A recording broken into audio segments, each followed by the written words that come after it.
अस्सलाम वालेकुम जी। क्या हाल चाल हैं आप लोगों के? मैं तो शुक्र अल्हम्दुलिल्लाह बिल्कुल ठीक ठाक हूँ।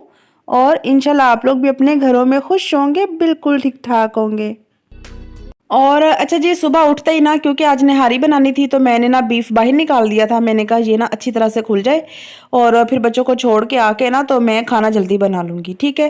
क्योंकि फिर सफाई भी करनी होती है और खाना भी बनाना होता है, और बच्चों को जब स्कूल से आते हैं ना तो बहुत ज़्यादा भूख लगी होती है। तो उनके आने से पहले पहले मेरी कोशिश होती है कि खाना बन जाए, क्योंकि कल मैंने आलू अंडे की भुजिया बनाई थी और वो ख़त्म हो गई थी। तो इसलिए ना आज खाना टाइम पे बनाना बहुत ज़्यादा ज़रूरी था। अगर कोई सालन पड़ा हो तो फिर मैं थोड़ा लेट भी बना लेती हूँ, क्योंकि बच्चों ने आते ही खाना खाना होता है। अच्छा, मैंने क्या किया है कि निहारी बनाने के लिए ऑयल डाला और अदरक का पेस्ट डाला। और निहारी में ना लहसुन नहीं जाता, सिर्फ अदरक का पेस्ट जाता, ठीक है? तो यहाँ पे मैंने ना साथ ही बीफ ऐड कर दिया है और उसको अच्छी तरह से भून लेना है। इतनी अच्छी तरह से भूनना है कि जो मीट है ना, इसकी सारी स्मेल ख़त्म हो जाए और इसका कलर चेंज हो जाए। और इस तरह की चीज़ जो सब खा लेते हैं ना, तब बड़ा सुकून होता है।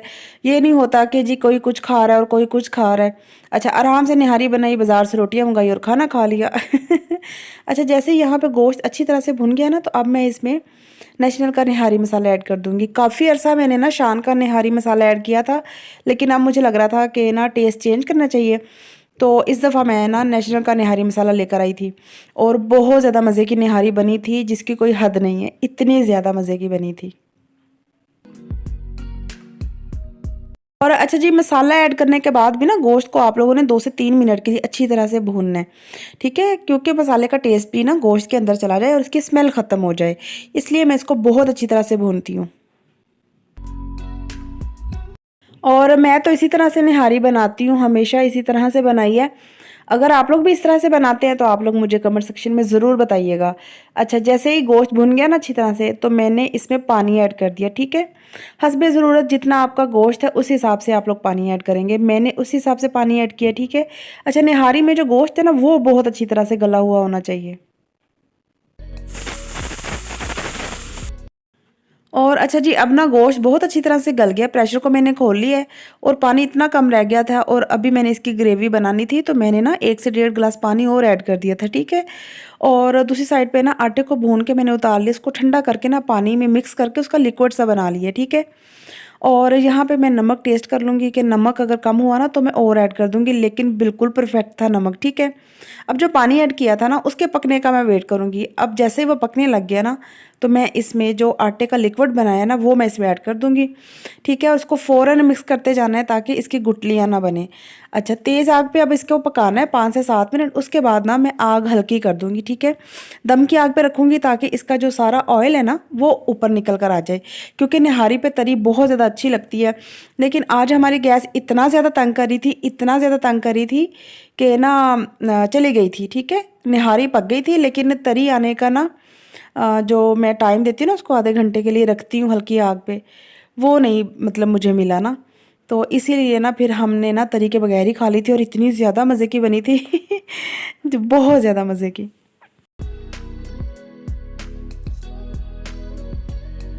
और इसको ना मैं इसी तरह से ना तेज़ आग पे ना 1 से 2 मिनट पकाऊँगी और मसलसल चम्मच चलाती जाऊँगी, ठीक है? जब ये अच्छी तरह से आटा पक जाएगा ना, तब इसकी गुठलियाँ नहीं बनेंगी, ठीक है? फिर आप लोगों ने इसको 5 से 7 मिनट पकाना है, फिर उसके बाद इसको दम पे रख देना आधे घंटे के लिए, और इसकी सारी तरी निकल के ऊपर आ जाएगी। अच्छा, खाना बिल्कुल रेडी हो गया था और मैंने नहा के कपड़े चेंज कर लिए थे। अब मैं बच्चों को स्कूल से लेने जा रही हूँ। और जैसे ही बच्चे स्कूल से आए ना, तो उस्मान रोटियां ले आए थे, और खमीरी रोटियां इतनी मज़े की लगती है ना निहारी के साथ। तो मैंने तो खूब लेमन निचोड़ के इसके ऊपर निहारी खाई थी। और बच्चों की निहारी के ऊपर ना मैं लेमन नहीं निचोड़ती, बच्चों का गला ख़राब हो जाता है, ठीक है? उसके बाद फिर शाम को जो काम होते हैं घर के वो किए। बच्चे ट्यूशन चले गए थे, ट्यूशन से बच्चे आए, बच्चों ने खाना खाया और बच्चों को अब मैंने सुला दिया। अब ये रात का टाइम है और अब यहाँ पे ना सारे बर्तन मैं धो लूँगी, और पानी वाली बोतलें भी धोने वाली इकट्ठी हो गई थी, तो मैंने कहा चलो नादिया, पानी इस पे भरने से पहले ना इनको मैं धो लेती हूँ। और पानी वाली बोतलों को भी ना डेली धोना बहुत ज़रूरी है, और मैं ना ऊपर से तो डेली धो लेती हूँ, ठीक है? लेकिन 8-10 दिन के बाद ना मैं ब्रश के साथ अच्छी तरह से अंदर से भी धोती हूँ, ठीक है? उससे क्या होता है कि कुछ भी नहीं होता। सफाई रखनी चाहिए भाई बोतलों की भी। तो मैं तो इस तरह से करती हूँ और मेरे ख्याल में सब इसी तरह से करते हैं।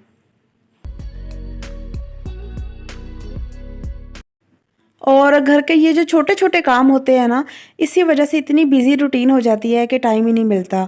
खाना पका लो, बर्तन धो लो, सफाइयाँ कर लो, पानी भर लो, आटा गूँध लो, बच्चों को नहला लो, कपड़े दे दो, कपड़े इस्त्री कर लो, कपड़े धो लो। इस तरह के काम ही नहीं ख़त्म होते और ये जो छोटे-छोटे काम होते हैं ना, ये तो इतने ज़्यादा होते हैं कि बाज़ दफ़ा हमें इनको करने का टाइम ही नहीं मिलता और ये भी इकट्ठे होते जाते हैं। और पानी वाली बोतलें मैंने धो ली हैं, ठीक है, इनको मैं एक साइड पे कर दूँगी और जो बर्तन धोने वाले हैं फिर मैं उनको धो लूँगी, ठीक है।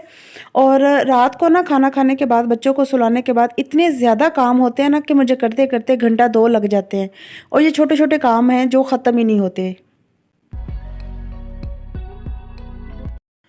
और 3-4 दिन हो गए हैं फिर से ना इतना प्यारा मौसम हो गया है ना, आज भी सुबह से बारिश हो रही है, हट रही है, हो रही है, हट रही है।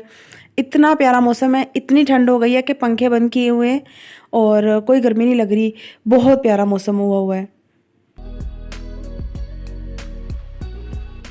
और बर्तन भी ऐसी चीज़ हैं कि ख़त्म होने का नाम नहीं लेते, क्योंकि दोपहर का खाना खाने के बाद ना मुझे घर में काम थे 2-3, तो बर्तन मैंने धोए नहीं, मुझे टाइम नहीं मिला, तो शाम को ना इकट्ठे हो गए बर्तन। हमने दोपहर वाली भी चाय पी खाना खाने के बाद और रात वाली भी चाय पी ली है और बर्तन इतने इकट्ठे हो गए थे, तो मैंने कहा चलो नादिया जल्दी-जल्दी से इनको धो के तो बाकी काम कर लेती हूँ, ठीक है? क्योंकि आज सारा दिन गैस नहीं आई, सिर्फ़ निहारी बनी थी, दूध भी अभी बॉयल होने वाला है, दूध भी अभी बॉयल करना है मैंने, ठीक है? पानी भी बोतलों में भरना है। ये जो छोटे-छोटे काम है ना, ये ख़त्म नहीं होते। और अच्छा जी, मेरी जब शादी हुई थी ना, तो तब मेरे पास कोई भी नहीं था, ना मेरी नंद थी, उसकी भी शादी हुई हुई थी और ना कोई देवरानी, जेठानी, सास, कोई भी इस तरह का मेरे पास हेल्प करने के लिए हाथ नहीं था, ठीक है? तो हर काम खुद ही करना होता था और टाइम पे करना होता था, तो इतना ज़्यादा ज़िम्मेदारी का एहसास था मुझे और शायद यही एक वजह है कि बहुत ज़्यादा ज़िम्मेदार हो गई हूँ मैं।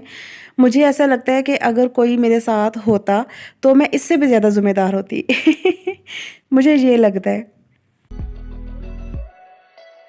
और शादी से पहले भी ना जब होश सँभाली है तो सारी मेरी बहनों की शादी हो गई थी, ठीक है? और भाइयों की भी शादी नहीं हुई थी, तो मैं अकेली थी पूरे घर को देखने के लिए ना, जैसे सफाई भी खुद करनी, कपड़े भी धोने, इस्त्री भी करने, खाना भी बनाना और घर के छोटे-मोटे जो काम होते हैं वो भी सारे खुद ही करने। तो पहले भी शादी से पहले भी ज़िम्मेदारी का एहसास बहुत था और शादी के बाद भी ना अल्लाह ने उससे ज़्यादा ज़िम्मेदारी मेरे कंधों पे डाल दी और सारी ज़िम्मेदारी शुक्र अल्हम्दुलिल्लाह बहुत अच्छे तरीके से निभाई है। अपनी पूरी कोशिश की है। अगला जे राज़ी होवे या ना होवे, ए अगले दी मर्ज़ी है। और शादी से पहले भी ना मेरी पूरी कोशिश होती थी कि मैं अम्मी से कोई काम ना करवाऊँ और ज़्यादा से ज़्यादा काम मैं खुद ही कर लूँ और अब भी मैं जाती हूँ ना तो अम्मी को बहुत ज़्यादा बोलती हूँ कि अम्मी आप कुछ ना किया करें।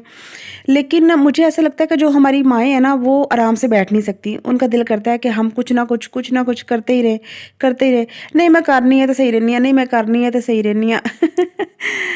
तो बस इसी तरह से ही ना चलता रहता है। अच्छा यहाँ पे ना पानी वाली बोतल भी ना मैं बड़ी 2 के ही रखती हूँ, ठीक है?